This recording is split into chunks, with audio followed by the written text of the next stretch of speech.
I know I have been given 15 minutes.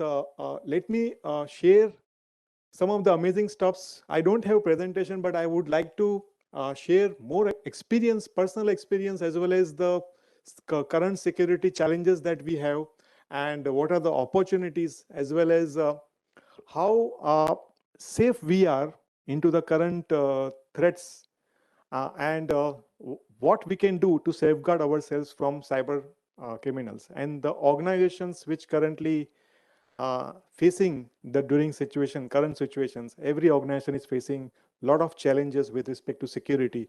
And I am being a CISO, and my every friend or working in every organizations, in army, in navy, everybody has some kind of challenges with respect to the technology that we are using, and the current way of working to and moving towards modern digital world. Before I come to on my topic, let me have this session more interactive. So everybody's charged up, and I want some of the insights from everyone. So let me ask you one question: that how many of us, how many from this audience, how many of you are not using mobile? Anybody? Okay. So everybody is using mobile. Okay, great. How many of us are not using internet? No one. Okay, so everybody is using internet. Okay, now let me ask you one more questions. How many of you using Android device? Okay, I can see 70-80%. Okay, remaining is, I think maybe they are using Apple devices, right? Okay, how many of you think that iOS device is more secure? Okay, there are few who are thinking that, okay, there is some security in iOS device. Definitely yes, but nothing is secure in this world. Let me tell you, right? So how many of you heard last week one incident with respect to one of the financial bank where some of the data that has been available on the dark web? Anybody has heard about any incident? Okay. So there was some 7.5 GB of data for one of the financial bank. It was not bank, it was a subsidiary of the financial services. Uh, that was allegedly the data was available, around 7.5 GB of data was available on the dark web. And this data, which has all the personal informations of the customer, it has the personal information with respect to the loan, their date of birth, and other information. That is all the PII and SBI information that was available.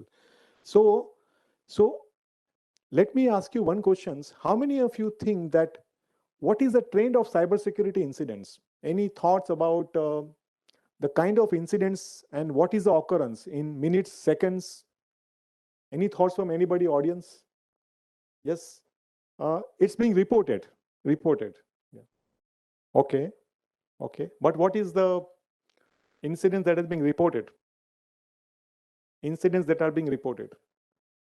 Some get leaked, but most of them are not reported. Okay. So let me give you one insights. Every 6 to 7 seconds, one incident that is being reported in the across the world, okay, where data has been compromised and data has been leaked, and that has been reported by every security professionals, and the kind of companies that are who are monitoring those. And there are some websites online which I cannot show it to you right now, where you will see the real time incidents that is happening across the world. Okay, just like it's being in seconds, and sometimes in milliseconds also. So it depends, right? So each and every organization who are implementing the tools and technology, even though there are chances of data leak, and any thoughts why the data has been leaked? What are the challenges, or what are the gaps that we can see? Anybody from any thoughts from anyone? Okay, good. Absolutely. Absolutely, sir. Very rightly said. Right. Which is uh, being aware or being not aware that data is being utilized or it has been compromised by any individual who is sitting in any part or corner of the world, sir. Absolutely. Enough, sir. Yeah. So the data has been compromised because of the gaps and the vulnerabilities in the systems. Anybody want to share any other points? So why this vulnerability exists? Absolutely correct. So do you know how many vulnerabilities being reported in last 1 month? If I can give you some statistics about between 15th of February to 15th March, how many vulnerabilities that has been reported? Yes, not million, it's more than 2000 vulnerabilities. And however, there are millions threats and alerts that has been generated in every minute, right?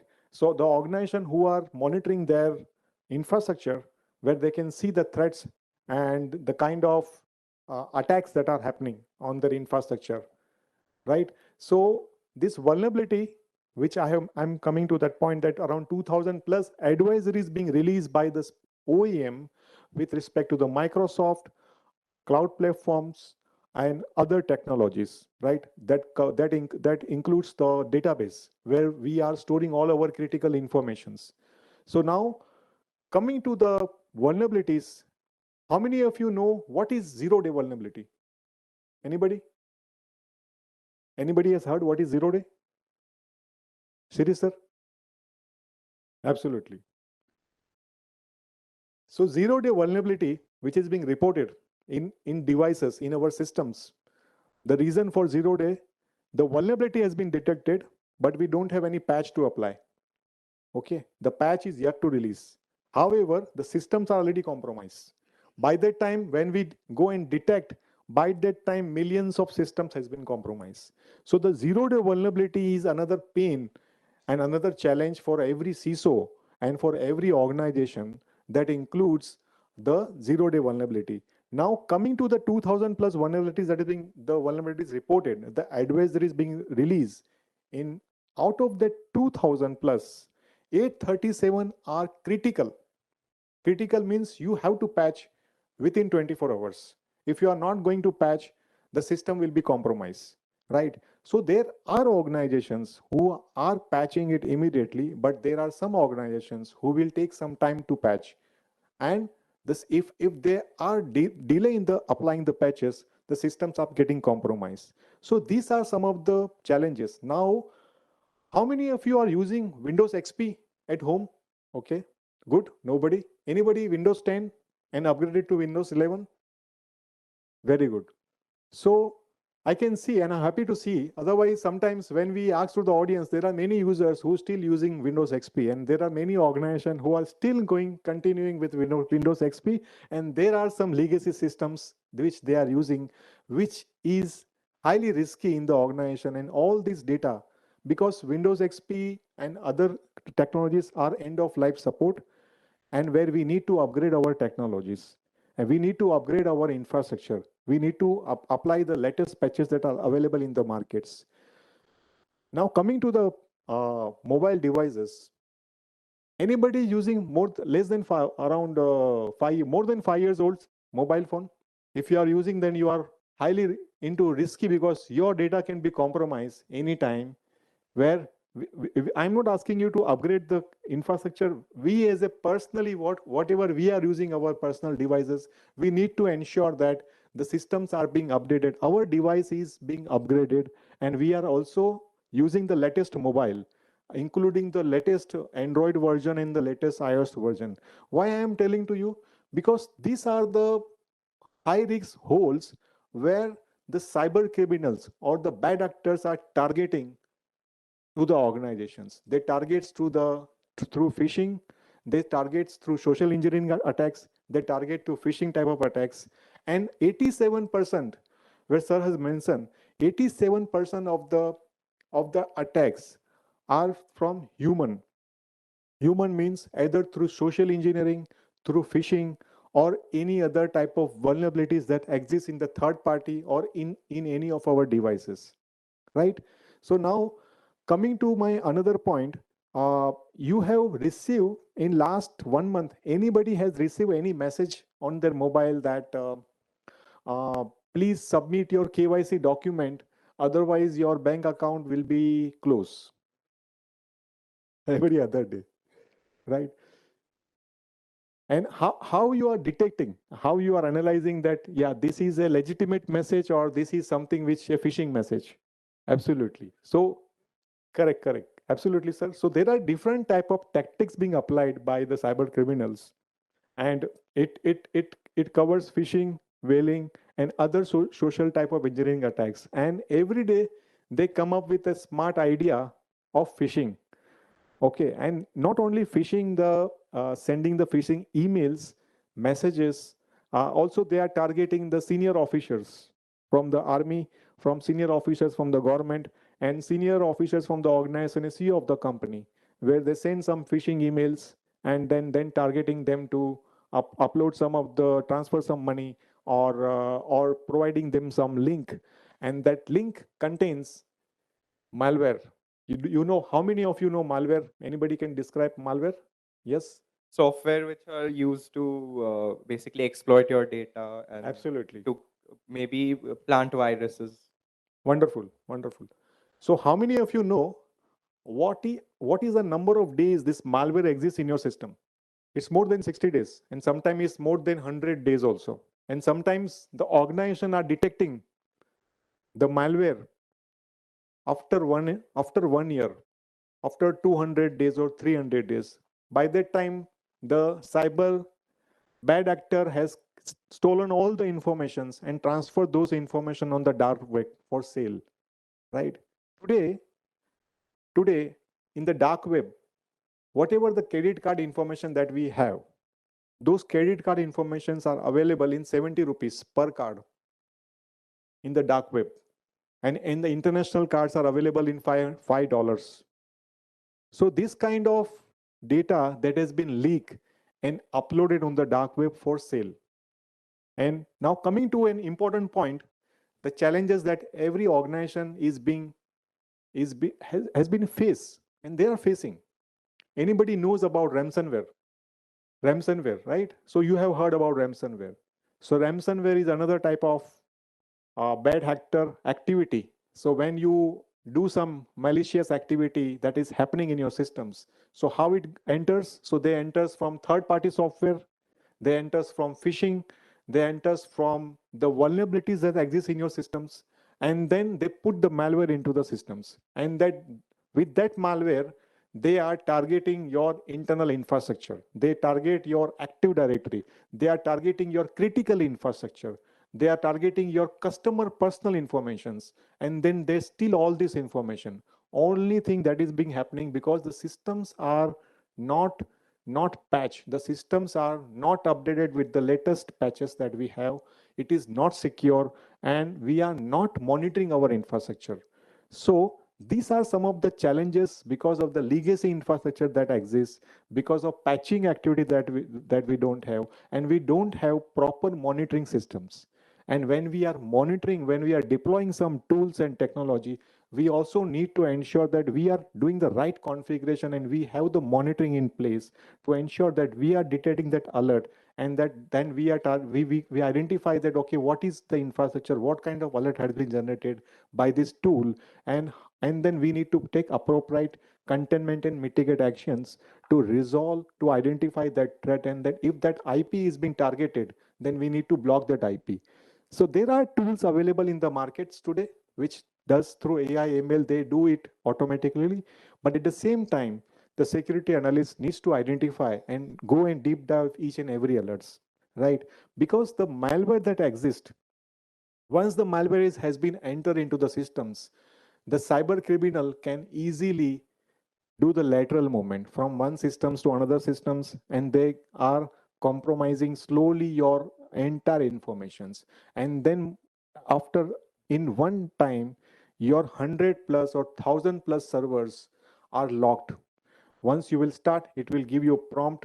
I think you have seen the prompt, what kind of prompt, that your system has been compromised, and then you have to pay ransomware in bitcoins. And you, if you need to unlock and if you need some files, transfer this money to this account, and then we will unlock your systems.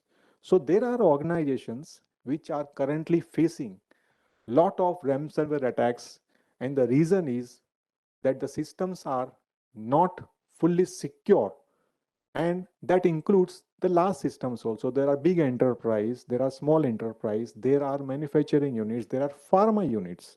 And you have seen all these organizations, including the governments also, they are being targeted for ransomware attacks.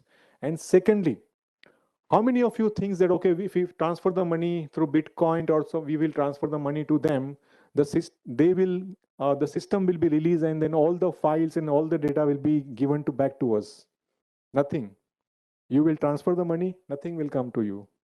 So the only thing that we have to do is we need to restore and restart our systems. Restart means not the restart. You have to restart from everything from the scratch. So you have to reinstall your systems. And to reinstall your systems, you need the data. And if you don't have the data, then you can't do anything.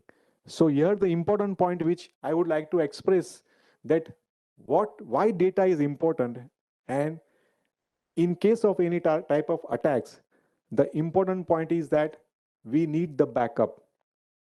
And we don't have the backup, then we are nowhere.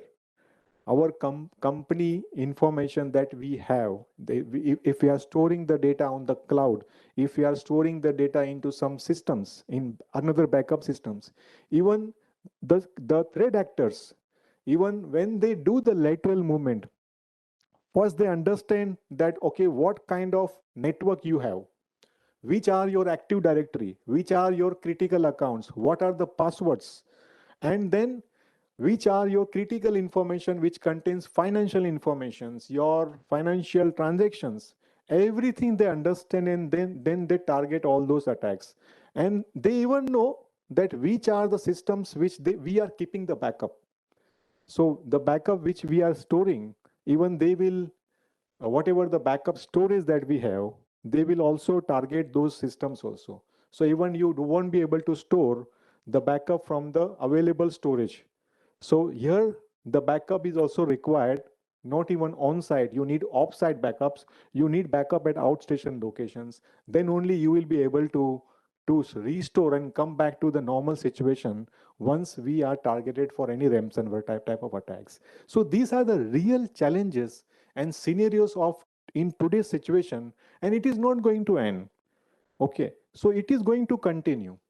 And there are there are also insider threats. What is insider threats? There are within the organization, within the employee, who are also being involved into some of type of malicious activities also. So the organization also monitoring the insider threats and each and every activity of the employee. And that's why the tools and technology being deployed into the organizations. How many of you know DLP? Is data loss prevention tool.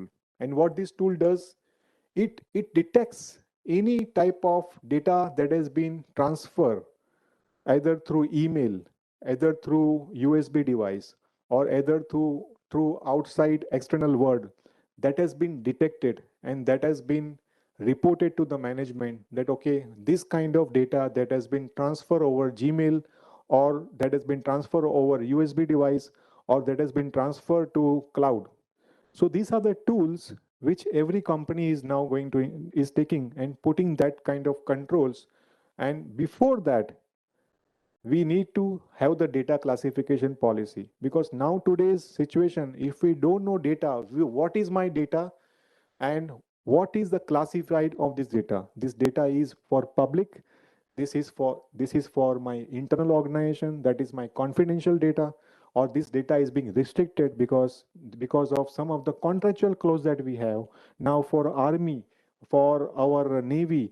All these are very, very confidential and restricted data, because all these data are being there for the nation. So that's why this data is very, very important. And for that, we need to have the data classification, and our data needs to be classified. Then only we can have this data prevention tool, which we are installing and putting it. And nowadays, this data classification tool is also being available in the cloud, and each and every organization is also monitoring. Now, coming to the next part of phishing, we discuss about phishing. We discuss about social engineering. Okay, how many? If I can ask you one general questions, how many of you seen that your Instagram or Facebook account is compromised? Anybody? No one. Okay. So how many of you are using two-factor authentication?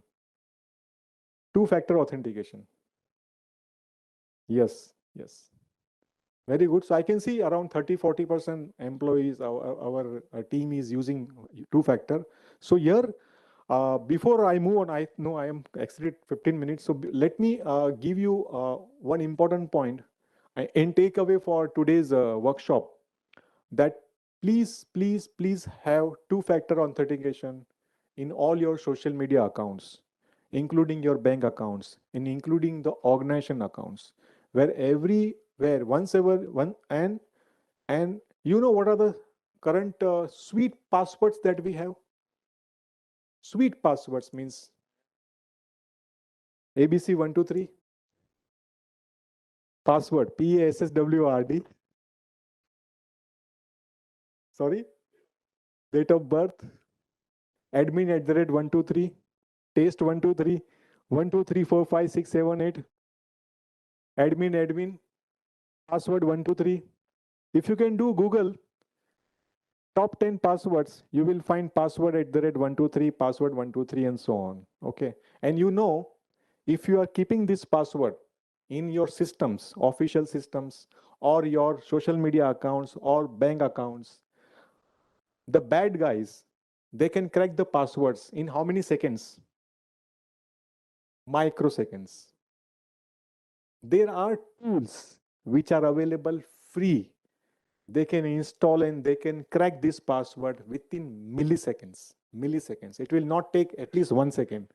So the takeaway which I'm going to share, that always keep 14 character password. 14 character password means I'm mentioning that it should be strong, it should have special characters, and we should use numeric and alphanumeric passwords with special characters. Don't use your personal name or something like that, right? Keep a strong passwords, and also don't use the same password for all your accounts, official accounts, personal accounts. Okay, keep 14 character password, special characters. Also use two-factor authentication in your social media, other official accounts that are very important, to ensure that because passwords are, if you can study some of the research, okay, more than 18% credential thefts, that cyber incidents being reported, more than 18% are because of credential thefts. And why this is happening? Because we are not storing the passwords into the systems which are encrypted. Passwords are weak, or password being shared, or sometimes password are also being kept similar password for all other accounts. So these are some of the challenges and some of the threats that everyone is facing, not only for their personal bank accounts or social media accounts, even at the organization level, because employee is the first line of defense. And the cybersecurity responsibility is not a CISO responsibility, or is not a security officer or senior officer. Security is everyone's responsibility, right? And with that, we know that, okay, roti, kapda, or makan, everybody says, right? You have heard about. I will say that roti, kapda, or roti, kapda, makan, internet plus security should be the next way of journey for all of us. Thank you so much, and thank you everyone.